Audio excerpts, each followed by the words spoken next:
so you can understand better where I'm coming from, I say, as I begin to give Darren and everyone else a good thing that we're telling them, everyone else more detail about how it felt to be nearly erased from existence on the 2 separate occasions when I was forced to confront the Magium directly. It has now been almost 2 hours since Albert teleported us back to the rebel base. To our surprise, the rebels and the king of the underground men had already cleared most of the rubble by the time we entered. We returned from the Ceridium Tower, and the Earth Elementalist even managed to repair many of the ceilings that were attacked during the Royal Guard's attack, so there wasn't much work left for us to do when we got here.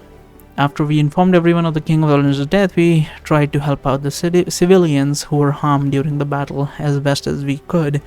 Then we went back to our room so we could have discussion about everything that has happened recently, and about our plans are and about what our plans are for the immediate future. During all this time, Melinda has been extremely fidgety due to the fact that, according to the Enchanter's oath she took when we first met, she was supposed to start leading us towards the Pinecone detector as soon as we killed the King of Olander, unless we specifically ask her to take a break from our trip. Considering that she could easily die even if she breaks her vow or mistake, I can't say that I blame her, but then again, aside from repeatedly telling her that we do not want her to lead us out of Olander right now, there isn't much more that Darren and any of us can do to fix her current situation. Alright, Darren says, once I'm done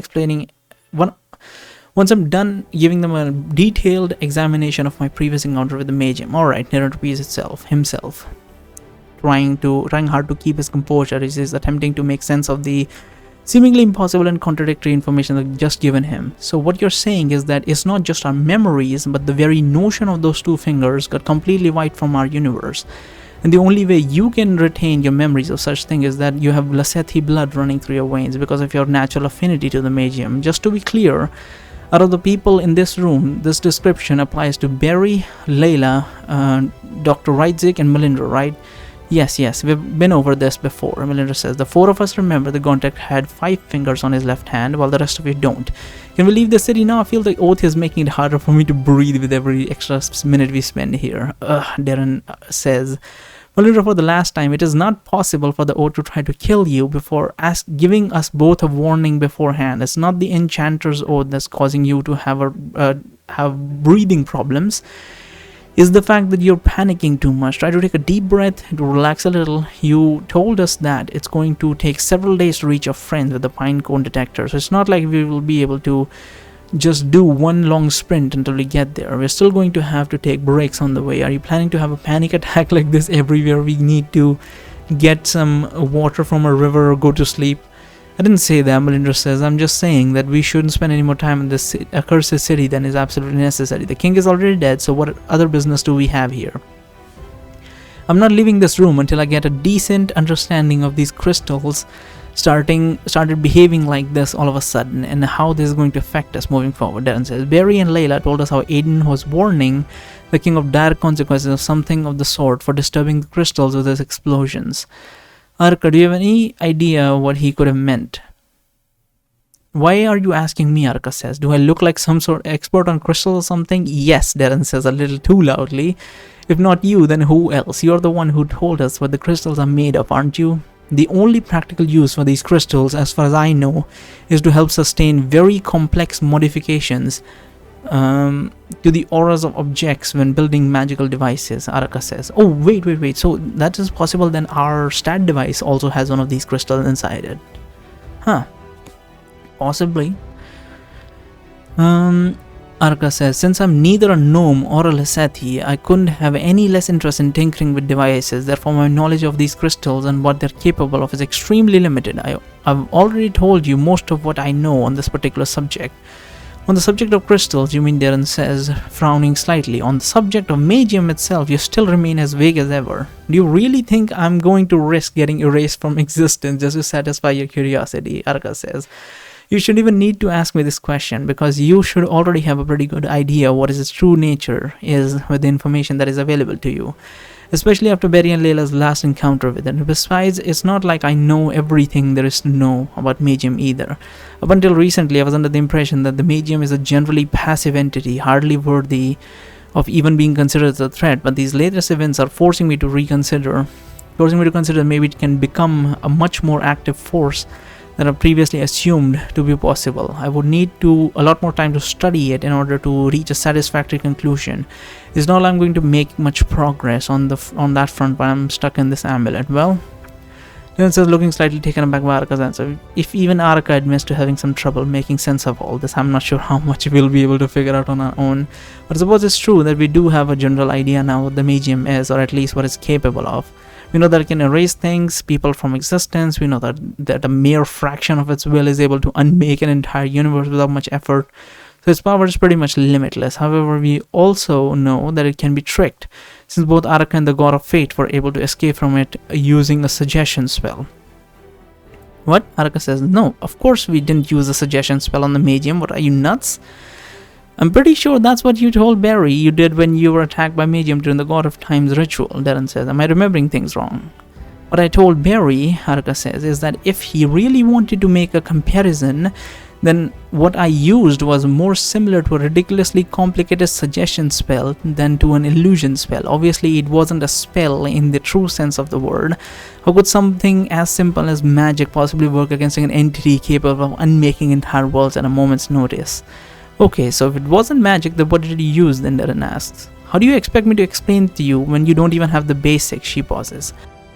Actually, you know what? Screw it, Araka says after a short while. If my plan is to use you clowns to enact my vengeance upon the God of Time, all the other gods who exiled me from the magical plane, then I can't afford to doing things the traditional way anymore. I'm going to need to learn to think outside the box. If I can't find a way to explain this extraordinarily complex concept in a way that even a group of inebriated primates would understand, that I failed as a teacher. Yes, we get it, Hardrick says. We're all as dumb as a bunch of drunken apes. Now, can you hurry up and get to the point? And once the monkeys understand what I'm saying, Araka says, all I need to do is to dumb things down even more until we reach your level. Then we'll finally begin to make some progress. Hey, wait a minute, Hardrick starts to say, but Darren interrupts him. Are you planning to answer my question or not? Darren says, looking at the amulet. Fine, Araka says. To put it in the simplest possible terms possible, what I did was that I used a primordial type of magic that dates from way back when the three planes of existence weren't separate. No, there was a time like that? Obviously, I'm only calling it magic for lack of another word, because it really can't compare with anything that you might... Whoa, Darren says. Did you just imply that the earthen, magical, and the ethereal plane all used to be merged into one big plane of existence a long time ago? How would you even know about any of this? Don't tell me that you were alive when the split happened. No, I didn't. I wasn't there at the time, but you can find hints. You can find hints that point towards this fact if you know where to look. And the fact is, if you know where to look, Araka says, one of these hints being the very existence of the primordial magic that I was talking about earlier. Anyway, the point I was trying to make is that it's meaningless to try to influence the Magium unless you're doing it in all three planes of existence simultaneously, and one of the few ways to do this is to use a type of magic so ensure that it ignores the boundaries of the planes altogether. All the three planes of existence simultaneously, Aaron says, looking somewhat lost in his thoughts. Barry, correct me if I'm wrong, but didn't you mention earlier that you and Layla were being flung back and forth throughout all the planes of existence, where the Magium was trying to unmake our reality? Yes, that's right, I say as Layla nods at the same time, confirming that this was the case for her as well. So Darren says, if the Magium can throw you across different planes of existence, and it can only be attacked on all the planes at the same time, my guess is that it must be somehow be related to this primordial plane that existed before the split happened, right? I don't really see any other reasonable explanation that takes all these factors into account. What do you think? From the sounds of it, Magium was something that existed when all the three planes were together. I'm guessing like it's a 3-layered system. I don't think I can put this in the video, but let me try. I'm gonna draw something, and I'm gonna just draw it, and I'm gonna put it up on the screen, and I'm gonna voice over that. So think of the top line with the circle as the, what is it called? What is it called? The plane of ethereal, the primordial plane, right? And this big circle is the Magium, right? And now what's happening is that there are like 3 separate planes, and then there are multiple universes with all three separate planes, like so. And the Magium now is controlling every single universe from the initial one. So did there used to exist like multiple ethereal planes at some point? Multiple, like, yeah, multiple, not ethereal planes, primordial planes, and they were all separate universes. Are you saying the main one then divided into different universes and then further divided into three different things? Because that's something.